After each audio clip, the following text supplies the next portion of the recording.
കൂടിയാണ് തയ്യാറാക്കുന്നത്. അപ്പോൾ ഇത് ചോറിൻ്റെ കൂടെ മാത്രമല്ല, നമുക്ക് ചപ്പാത്തി അപ്പത്തിൻ്റെ കൂടെയൊക്കെ കഴിക്കാം. നമുക്ക് ഇതെങ്ങനെയാണ് തയ്യാറാക്കുന്നത് നോക്കാം. എടുത്തിട്ടുണ്ട്. ഇതിലേക്ക് 1/2 ടീസ്പൂൺ കുരുമുളക് ചേർക്കാം. ഇനി ഇതിലോട്ട് ഒരു 2 ടേബിൾ സ്പൂൺ തേങ്ങയും കൂടി ചേർക്കാം. 2 വലിയ ടേബിൾ സ്പൂൺ തേങ്ങയാണ്. ഈ കുരുമുളകും കൂടി ആദ്യം ഒന്ന് വറുത്തെടുക്കുക. തേങ്ങ ഏകദേശം ഒന്ന് മൂത്ത് വരണം. ഒരു പകുതി മൂപ്പായാൽ മതി, അതുവരെ ഒന്ന് വറുത്തെടുക്കാം.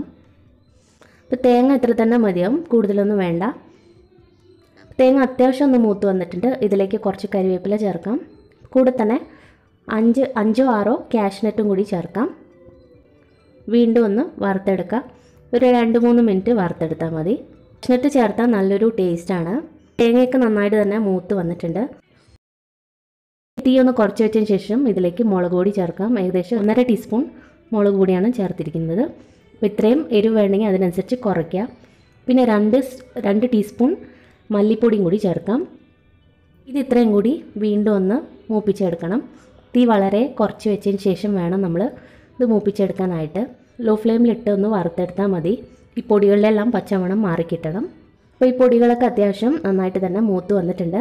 തണുത്തതിന് ശേഷം മിക്സിയുടെ ജാറിലേക്ക് ഇട്ട് വെള്ളമൊന്നും ചേർക്കാതെ നന്നായിട്ടൊന്ന് പൊടിച്ചെടുത്താൽ മാത്രം മതിയാവും.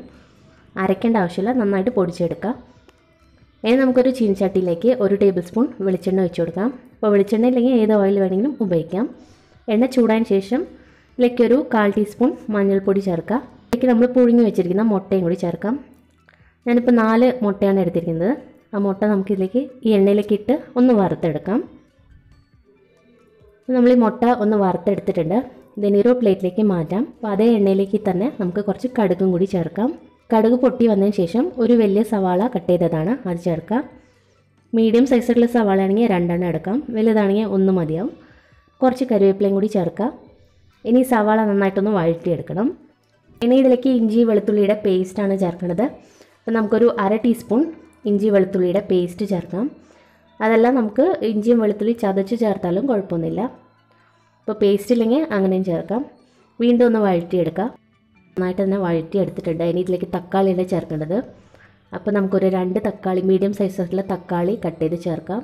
തക്കാളിയും കൂടി ഒന്ന് വഴറ്റിയെടുക്കണം. തക്കാളി നന്നായിട്ടൊന്ന് സോഫ്റ്റ് ആവുന്നവരെ വഴറ്റിയെടുക്കാം. ഇപ്പോൾ തക്കാളിയൊക്കെ നന്നായിട്ടൊന്ന് സോഫ്റ്റായി വന്നിട്ടുണ്ട്. ഇനി ഇതിലേക്ക് നമ്മൾ പൊടിച്ച് വെച്ചിരിക്കുന്ന ആ പൊടിയും കൂടി നമുക്ക് ഇതിലേക്ക് ചേർത്ത് കൊടുക്കാം. അപ്പോൾ നമ്മൾ വെള്ളം ഒഴിക്കാതെ വേണം പൊടിച്ചെടുക്കാനായിട്ട്. അപ്പോൾ ആ പൊടിയും കൂടി ചേർത്ത് വീണ്ടും ഒന്ന് മിക്സ് ചെയ്തെടുക്കുക. അപ്പോൾ ഈ പൊടികളൊക്കെ നമ്മൾ നേരത്തെ വഴറ്റിയെടുത്തതാണ്.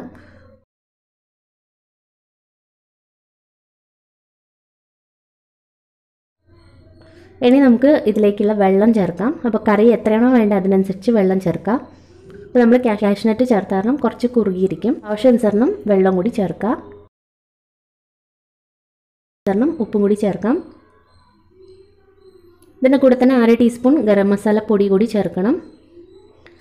നമുക്ക് ഇതിലേക്ക് മുട്ടയും കൂടി ചേർക്കാം. മുട്ട ഇട്ടതിന് ശേഷം ഒരു 3-4 മിനിറ്റ് ഈ കറി ഒന്ന് തിളച്ചാൽ മതി. നമ്മുടെ കറി റെഡി ആയിരിക്കും. അപ്പോൾ തീ കുറച്ച് വെച്ചതിന് ശേഷം നമുക്കിതൊന്ന് തിളപ്പിച്ചെടുക്കാം. നല്ല കുറുകിയ ചാറാണ്. ഒരുപാട് അങ്ങ് കട്ടിയാക്കേണ്ട ആവശ്യമില്ല, കാരണം ഇത് തണുത്ത് കഴിയുമ്പോൾ ഒന്നും കൂടി ഒന്ന് കുറുകും. അപ്പോൾ കുറച്ച് ഇതുപോലെ ഉള്ളപ്പോൾ തന്നെ നമുക്ക് സ്റ്റൗ ഓഫ് ആക്കാം. ഇനി ഇതിലേക്ക് അവസാനമായിട്ട് കുറച്ച് മല്ലിയില ഉണ്ടെങ്കിൽ മല്ലിയില ചേർക്കാം, അതല്ലെങ്കിൽ കറിവേപ്പില ചേർത്താലും മതി. ഞാനിപ്പോൾ മല്ലിയില ഇല്ലാത്ത കാരണം കറിവേപ്പിലയാണ് ചേർക്കുന്നത്. അപ്പോൾ ഇത്രയേ ഉള്ളൂ, നമ്മുടെ മുട്ടക്കറി റെഡിയായി. നമുക്കിനി വളരെ സിമ്പിളായിട്ട് ഉണ്ടാക്കാൻ പറ്റുന്ന ഒരു കറിയാണ്. ചോറിന് കൂടെ കഴിക്കാം, അതുപോലെ തന്നെ ചപ്പാത്തി അപ്പത്തിൻ്റെ കൂടെ ഒക്കെ കഴിക്കാം. നല്ലൊരു കോമ്പിനേഷൻ ആയിരിക്കും.